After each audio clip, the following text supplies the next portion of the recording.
আল্লাহর নামে যিনি পরম করুণাময় এবং অত্যন্ত দয়ালু। পিছনে কথা বলতে না, কেউ কথা বলে না পিছনে। আমার কাছে গত সপ্তাহে দক্ষিণ আফ্রিকা থেকে একজন মানুষ আসছেন। উনি আমাকে খুঁজে আসছেন। দক্ষিণ আফ্রিকার প্রবাসীরা আমার কাছে উনারে পাঠাইছেন, কারণ বাংলাদেশের যত প্রবাসী দক্ষিণ আফ্রিকা থাকেন বা বিদেশে থাকেন, এর মধ্যে দক্ষিণ আফ্রিকাতেই সবচেয়ে বেশি বাঙালি হত্যা করা হয়, গুলি করে মারে ওই ডাকাতিরা আর কি, ডাকাতরা। তো সমস্যা হচ্ছে গিয়ে প্রায় সপ্তাহে দেখা যাচ্ছে যে বাংলাদেশিদেরকে মারে ওই দক্ষিণ আফ্রিকাতে। তো প্রবলেম হয়, লাশ পাঠানোর সময় টাকা পাওয়া যায় না। উনারা বিভিন্ন লোকের কাছে হাত পাতেন, তারপর লাশ পাঠান। তো আমার কাছে আসছেন যে কোনো মামলা টামলা করে একটা ব্যবস্থা করা যায় কিনা। তা আমি অনেক মামলার খবর টবর নিলাম, নিয়ে দেখলাম সরকার একটা প্রক্রিয়া শুরু করছে যে প্রবাসীরা মারা গেলে টাকা পয়সা দেওয়ার চেষ্টা করবেন, অল্প অল্প করে দিবেন। কিন্তু প্রক্রিয়াটা এত কঠিন যে এর ভিতরে লাশ পয়সা শেষ হয়ে যাবে, কিন্তু আপনি টাকা আর পাবেন না। তা আমি আপনাদের কাছে আজকে এখানে আইসা আপনাদের কাছে একটা কথা বলে যাচ্ছি, লাঙ্গল কুটে আইসা বলে যাচ্ছে, আপনারা চিনে রাখেন, জেনে রাখেন, যদি জীবনে কখনো এই ব্যারিস্টার সুমন কখনো কোনো শক্তি পায় বা ক্ষমতা পায়, তাইলে আমি প্রথমেই যে কাজটা করব, প্রবাসীদের এই অনুষ্ঠানে এসে বলে যাচ্ছি যে হাজার হাজার কোটি টাকা যারা চুরি করেন তাদেরকে বলবো চুরি বন্ধ করে প্রবাসীদের যে লাশের নিয়ে আসার টাকাটা অন্তত দেন প্রথমে।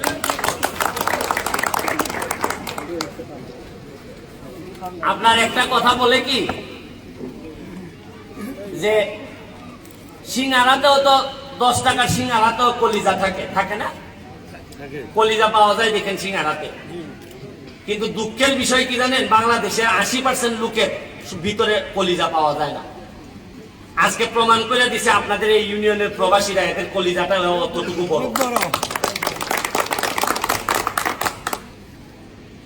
আপনার একটা বক্তব্যতে বলছিলাম, এমন এক দেশে জন্মাইছি যে মাটির তৈরি মানুষ, কিন্তু কাগজের তৈরি টাকার কাছে বিক্রি বসে যায়। এটাই সকল ঝামেলার মূল। এমন একটা দেশে জন্মাইছি যে অ্যাম্বুলেন্স আসে দেরিতে, ফায়ার ব্রিগেড আসে দেরিতে, পুলিশ যদি ডাকেন আসে দেরিতে, কিন্তু পিৎজা ডেলিভারির জন্য যদি অর্ডার দেন দৌড়ে চলে আসবে। এই হচ্ছে কি আমার দেশ। অনেক কথা আছে আপনাদেরকে, এইগুলো সব লাইভেই আমি বলি, বেশি আমি এমনি বাইরে বলতে চাই না। আপনার শুধু যদি দুর্নীতি ঠেকানো যেত বাংলাদেশে, তাইলে আমাদের কোনো গরিব লোক থাকতো না। আপনি আমারে দেখতেছেন না, শার্ট প্যান্ট, ভালো শার্ট প্যান্ট পরা, আমার এলাকায় বলি, আপনাদের এলাকায় বলতে চাই না কথাটা, যে আমার বাপ চাচা কিছু বেশি চুরি করছে বলে আজকে আমি বেশি সুখী, আর আপনাদের বাপ চাচার কাছ থেকে আমার বাপ চাচার টাকা নিচে বলে আজকে আপনারা যারা এখানে গরিব, আমার চেয়ে গরিব। কারণটা এইটাই, আর কিচ্ছু না। বাংলাদেশে আপনি 10,000 কোটি বলেন, 20,000 কোটি বলেন, বাংলাদেশের মাত্র 100 জন মানুষ আছে যারা প্রায় 10,000 কোটি টাকা বাংলাদেশের লুটপাট করে ফেলছে। তাইলে এত টাকা যারা লুটপাট করছে তাদের কাছ থেকে যদি 5% টাকাও আনা যেত, তাও আমাদের কোনো প্রতিবন্ধী থাকতো না, প্রতিবন্ধীদের অন্তত সেবা করা যেত। আমি আজকে বক্তব্য রাখবো না। আজকে যার আমন্ত্রণ এখানে আসা, আপনাদের এলাকার কৃতি সন্তান আমাদের জামাল ভাই, তার সাথে করে তার বাড়িতে দাওয়াত খেয়ে আজকে এখানে আসছি, নাইলে আমি আসতে পারতাম না। এখানে এসে যাকে পাইলাম, আপনাদের বারবার নির্বাচিত এখানে চেয়ারম্যান তাহের সাহেব, উনি অত্যন্ত ভালো মানুষ মনে হয়েছে আমার কাছে, বাকিটা আপনারা জানেন। এখানে উপস্থিত হয়েছেন আমাদের মেয়র সাহেব। মেয়র সাহেব অত্যন্ত ভালো মানুষ না হইলে আমার মতো একটা বাচ্চা ছেলের অনুষ্ঠানে এখানে চলে আসতেন না। এখানে আসতেন আমাদের ভাইস চেয়ারম্যান সাহেবের পরে আসছেন পৌরসভার চেয়ারম্যান এবং আমাদের ভাইস চেয়ারম্যান। ভাইস চেয়ারম্যান তো অনেক সুন্দর করে কথা বলেন, ওনার সাথে দেখা হলো। ছাত্রলীগের নেতারা আছেন এখানে। এখানে তোমরা যারা আমার বক্তব্য শুনছো, তোমরা যারা আমার মোটরসাইকেল দিয়ে জামাল ভাইয়ের বাড়ি থেকে এই জায়গায় নিয়ে আসছো, তাদের উদ্দেশ্যে বলি, তোমাদের সাথে আমার সম্পর্ক না আওয়ামী লীগের, না বিএনপি, না জাতীয় পার্টি। তোমাদের সাথে আমার সম্পর্ক মানবিকতা, তোমাদের সাথে আমার সম্পর্ক মানুষ হিসাবে মানুষের। আজকে আমি কোন দলীয় পরিচয় এখানে আসি নাই। আমি আসছি এমন এক কথা বলতে, তোমরা যারা তরুণ তোমাদেরকে বলে যেতে চাই, বিশ্বাস করো নতুন বাংলাদেশের দিকে আমরা রওনা দিছি।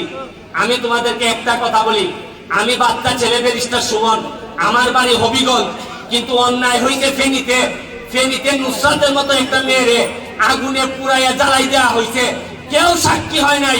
আমি ব্যারিস্টার সুমন ওসি মুআজ্জমের বিরুদ্ধে সাক্ষী,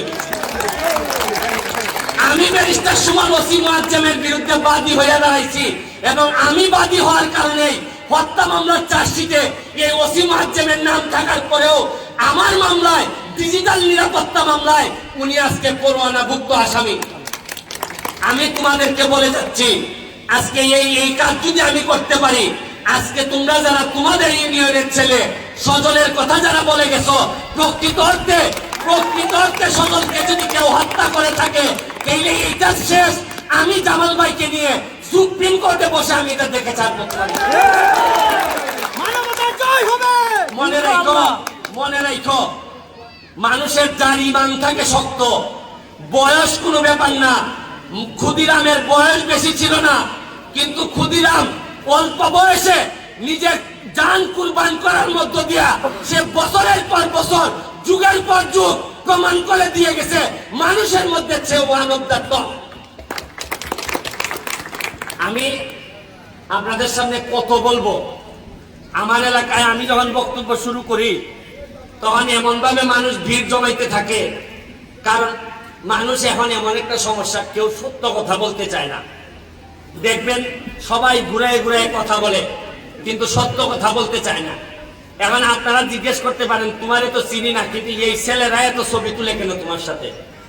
কারণ হচ্ছে কি, একটা ফেসবুক বের হইছে, এটা যে কি একটা যন্ত্রণা হইছে বিভিন্ন সোসাইটির জন্য। কারণ হচ্ছে ফেসবুকে জিনিসটা কি বের হইছে জানেন? যে আপনার লাঙ্গল কুটে আজকে কি হইলো, এই যে আপনারা কি দিলেন, এই হুইল চেয়ার দিলেন, আজকে সন্ধ্যার মধ্যে প্রায় 8 থেকে 10 লক্ষ মানুষ দেখে ফেলবে, এইটারে বলে ফেসবুক।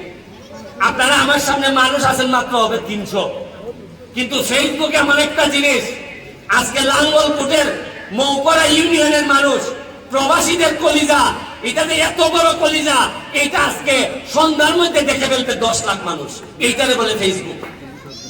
আজকে ওসি মুআজ্জম, আমার বাড়ি হবিগঞ্জ, তার পাপের ফল, আমি যে মামলার বাদী হয়েছি এটা জানছি কিভাবে? এইটা ফেসবুক। আর বাদী হওয়ার কারণে আজকে যে পাপের জন্য সে পলায়ে বেড়াইতেছে, এইটার নাম হচ্ছে কি ফেসবুক। আমি আপনাদেরকে বলি, এখানে নেতৃবৃন্দ আছেন, তারা অনেকেই আছেন জীবনের অনেকটুকু সময় পাড়ি দিচ্ছেন। তোমরা যারা আমার বক্তব্য শুনছো, তোমাদেরকে একটা কথা বলি, এখন নতুন সময় আসছে, এখন জবাবদিহিতার মুখোমুখি হইতে হবে তোমাদেরকে। আজকে আমি এখানে যা বলে যাচ্ছি সব রেকর্ড হইতেছে। আপনি 5 বছর পরে, 10 বছর পরেও, আমি জানি না, কোনোদিন যদি দেখা যায় মন্ত্রী হয়েও আসি আমি এখানে, বা যে কোনো কারণে যদি আমি আসি, আপনাদের দেখবেন এখানে যা যা বলে গেছিলাম এর একটা কথার ব্যত্যয় যদি হয়, এইখানে পোলাপান উঠে দাঁড়িয়ে বলবে, আপনি সেই ব্যারিস্টার যে ব্যারিস্টার আমাদেরকে ন্যায়ের কথা বলছিলেন, আর আজকে এই ব্যারিস্টার আপনি ক্ষমতা পাইয়া অন্যায় শুরু করছেন। এইটার নাম হচ্ছে কি ফেসবুক। আমি বক্তব্য লম্বা করবো না, আরো অনেক কথা বলার ছিল। আপনাদেরকে একটা কথা বলি, সব সমস্যার সমাধান হয়ে যেত। আমার এলাকায় এরকম হয়, আমি জানি না আপনাদের এলাকায় এরকম হয় কিনা। যতটা কষ্ট কইরা মানুষ অন্যরে কষ্ট দেয়, এর অর্ধেক কষ্ট করে যদি ভালোবাসতো, তাহলে পৃথিবীটা বদলাই যেত। আমার এলাকায় জানেন, রাগে উঠলে কয়, এর না মাইরা, এর না কাইটা আমি আজকে বাড়ির যেতাম না। ওই বাজারও দা লইয়া দাঁড়াই থাকে মারামারি করার জন্য। রাতের রাত যাইতে থাকে, তারে মাইরাই ছাড়বে, তারে হাইকোর্ট দেখাইয়া ছাড়বে। যে পরিমাণ রাগের জন্য, যে পরিমাণ কষ্ট করে অন্যরে কষ্ট দেওয়ার জন্য, এর অর্ধেকও যদি কষ্ট করে মানুষকে ভালোবাসতো, তাহলে আজকে বাংলাদেশটা অনায়াসে বঙ্গবন্ধুর সোনার বাংলা হয়ে যেত। আপনি দেখেন আমাদের প্রবাসীরা, যে সংখ্যায় প্রবাসী আমাদের বিদেশে আছে, এরা যে পরিমাণ টাকা পাঠায়, এত বাহাদুরি আমরা কি দিয়ে দেখাই? আমরা এত বাহাদুরি কি দিয়ে দেখাই? বিলিয়নের পর বিলিয়ন প্রবাসীরা আমাদেরকে টাকা পাঠায়, এই টাকা আমাদের জমা আছে, এইগুলা দিয়েই তো আমরা বাহাদুরি দেখাই। আর আমাদের কপাল কত খারাপ, প্রবাসীরা যখন বিদেশে থাকে তখন তাদেরকে আমরা বলি এরা রেমিটেন্স যোদ্ধা, আর এরা যখন মইরা যায় তখন বলি এরা আমাদের বোঝা। এয়ারপোর্টে আসতে গিয়ে দেখেন কি পরিমাণ এদেরকে কষ্ট দেয়া হয়। জানি না যদি কোনোদিন ক্ষমতা পাই এয়ারপোর্টটারে এমন ঠিক করা দিব, যদি কখনো ক্ষমতা পাই এয়ারপোর্টের এখন এমন অবস্থা, মশার কারণে যারা যায় তারা দাঁড়াই থাকতে পারে না। আপনারা যারা এয়ারপোর্টে গেছেন যাত্রী হিসাবে গেলে তো ভিতরে চলে যাবেন, আর যাত্রী যদি বিদায় দিতে যান তাইলে বাইরে যদি দাঁড়ান তাইলে মোটামুটি মশারকে দিয়ে দিতে হবে মশা আপনার নিয়ন্ত্রণ। তো যাই হোক, আমি আজকে উনি নাই, আমি সম্মান জানাচ্ছি আপনাদের অর্থমন্ত্রী, আমাদের অর্থমন্ত্রী আপনাদের এলাকার কৃতি সন্তান এবং এমপি। উনি আজকে অসুস্থতা বোধ করার কারণে মাননীয় প্রধানমন্ত্রী উনার পক্ষে পরে শেষ করেছেন। এটা অনেক ভাগ্যের ব্যাপার যে আপনারা অর্থমন্ত্রী পাইছেন। আপনারা আরেকটা কথা বলে যাই, সুযোগ সব সময় আসে না, এটা গোপন কথা বলে দিতেছি। এই 3জন নেতা 4জন নেতা আছেন আমার সামনে, পৌরসভা ভাইস চেয়ারম্যান আর এই ইউনিয়নের চেয়ারম্যান। আমরা সিলেটিরা কোনো সময় অর্থমন্ত্রী হাত থেকে ছাড়ি নাই, এই প্রথম কুমিল্লাবাসী কান্দিয়া হয়ে গেছে গা। এখন কান্দিয়া তো গেছে গেছে গেছে গেছে, এখন আর আফসোস করে তো লাভ নাই। তবে যার কাছে গেছে একজন সিলেটি হিসাবে বইলা যায়, আমাদের শাহ এমএস কিবরিয়া ছিলেন অর্থমন্ত্রী। আমাদের কপালটা এমনই খারাপ, এই লোকটারে গ্রেনেড দিয়ে মাইরে ফেলছে। আপনারা জানেন তো যে অর্থমন্ত্রী মাইরে ফেলছে, নাইলে কিন্তু আমরাই অর্থমন্ত্রী পাইতাম। শাহ এমএস কিবরিয়া বেঁচে থাকলে হয়তো উনি অর্থমন্ত্রী হইতেন। আপনারা জানেন কিনা যে আরেকজন অর্থমন্ত্রী হওয়ার কথা ছিল, আমি যে জায়গা থেকে এমপি নির্বাচন করার কথা ছিল এইখান থেকেই উনি দাঁড়ানোর কথা ছিল, ফরাসুদ্দিন। উনি যখন দাঁড়াইতে গেছেন আমারে বলছেন আমি দাঁড়াইতে চাই, আমি বলছি আপনি দাঁড়াইতে চাইলে আমি এমপি হইতে চাই না, আপনি অর্থমন্ত্রী হন। আপনারা জানেন মনে হয়, লাইভে আমি দিছি, উনি অর্থমন্ত্রী হওয়ার কথা ছিল, কিন্তু নেত্রীর ভালোবাসা ছিল লোটাস কামালের দিকে, লোটাস কামালকে উনি অর্থমন্ত্রী বানাইছেন। তবে সব কুল হারাইছি আমরা, হারাই আপনারা যেহেতু পাইছেন। আরে প্রতিবেশীর সম্পদ হইলে অন্তত আমাদের সিলেটবাসীর দুঃখ হয় না। আমরা হয়তো ঠইকে গেছি, কিন্তু একটা কথা বলি, এই 5 বছর স্বর্ণ সুযোগ, এই 5 বছরে যদি যা বানাইবা, যা মাছ ঘাট, যা পারেন রাস্তাঘাট, তার পিছনে পিছনে থাইকা বানাই নেন। এইবার যদি বানাইতে না পারেন তাইলে আর বাকি 50 বছরও বানাইতে পারবেন কিনা সন্দেহ। তার কোন ধরনের বিরোধিতা করেন না, তারে যেভাবে পারেন বারবার টাইম আনবেন এলাকায়, বারবার আইন না, যত পারেন তার সুনাম করবেন। এই 5 বছর ভুলেও তার বিরুদ্ধে কিছু বলা যাবে না, এই 5 বছর তারে দিয়া। কারণ মনে রাখেন, এই যে অর্থমন্ত্রী একবার আপনাদের এখান থেকে চলে গেলে অর্থমন্ত্রীর যে ক্ষমতা, এটা আপনাদের ধারণাই আছে কিনা জানি না। এইবার যদি কোনোভাবে তারে ঠিক মতো কাজে লাগাই দিতে পারেন, আরে মানুষ তো নিজের টাকা দিয়ে কেউ করে না, সব তো সরকারের টাকা দিয়েই করতে হয়। অর্থমন্ত্রী যেহেতু আপনারা পাইয়া গেছেন, আমি ব্যারিস্টার সুমন বইলে দিতেছি, এইবার অর্থমন্ত্রীর কাজে লাগাই দেন, দেখবেন ঠিক মতো যদি কাজে লাগাইতে পারেন, একটা রাস্তা একটা ব্রিজও আপনাদের কাছে থাকবে না। আর অনেক সময় আছে, আমার এলাকার মতো হয়েন না। আমার এলাকায় করে কি, আপনার একটা কথা বলি, যদি বিএনপি ক্ষমতায় থাকে তাইলে সব আওয়ামী লীগের নেতা বানায়, আর আওয়ামী লীগ ক্ষমতা যখন থাকে তখন বিএনপির নেতা বানায়। আর বিএনপির নেতা হইয়াই কয়, আহা আমি তো কিছু পারি না, আমারও তো কিছু দেয় না। আপনারা আশা করি এই ভুল করবেন না। আপনারা স্থানীয় পর্যায়েও যে দল ক্ষমতায় থাকে এই দলের নেতা যদি বানান, তাহলে সে বলতে পারবে না যে সরকার আমারে কিছু দেয় না। এখন যেমন ধরেন মেয়র আছেন, ভাইস চেয়ারম্যান আছেন, চেয়ারম্যান আছেন, তারা কিন্তু বলতে পারবেন না যে সরকার আমারে কিছু দেয় না। এই জন্য আপনাদেরকে বলি, যেহেতু অর্থমন্ত্রী পাইছেন আপনারা কাজে লাগান। দেখবেন 5 বছর পরে এখানে আসলে আমি আপনাদের এই মৌকারা গ্রাম ইউনিয়ন চিনতেই পারবো না, যদি ঠিক মতো ব্যবহার করতে পারেন। পরিশেষে আপনাদের সবাইকে আরো বেশি ঈদ পরবর্তী শুভেচ্ছা জানিয়ে আমাকে সম্মানিত করার জন্য, আপনারা এই যে প্রবাসীরা যারা, তারা তো আসেনি, এই চেয়ারম্যান সাহেব, পৌরসভার চেয়ারম্যান, ভাইস চেয়ারম্যান, ইউনিয়নের চেয়ারম্যান সাহেব, সবার প্রতি রইল অনেক বেশি শুভেচ্ছা, অভিনন্দন। আমি অনেক বেশি ইজ্জত, আমি অনেক বেশি সম্মানিত অনুভব করতেছি, বা করবই না কেন। আমার এত বিশ্বাস আমার আল্লাহর প্রতি।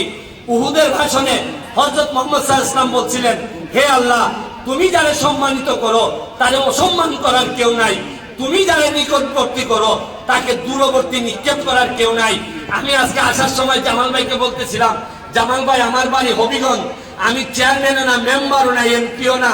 আজকে আপনাদের এলাকার মানুষ আমাকে সম্মানিত করছে, আপনাদের এলাকার মানুষ সম্মানিত করার মধ্যে দিয়া আজকে প্রমাণ করে দিছে যে সম্মানিত মানুষের সম্মান করতে এরা জানে। আমার এলাকায় আপনারা যদি যান কখনো, আপনাদেরকে একটা কথা বলি, নিজের পকেটের টাকা দিয়া 25টা ব্রিজ বানাই দিছি আমি। 42 লাখ টাকা খালি রাস্তার মধ্যে, গর্তের মধ্যে ইট ফলাইছি। যৌবনের যত টাকা ছিল সব টাকা দিয়ে দিছি।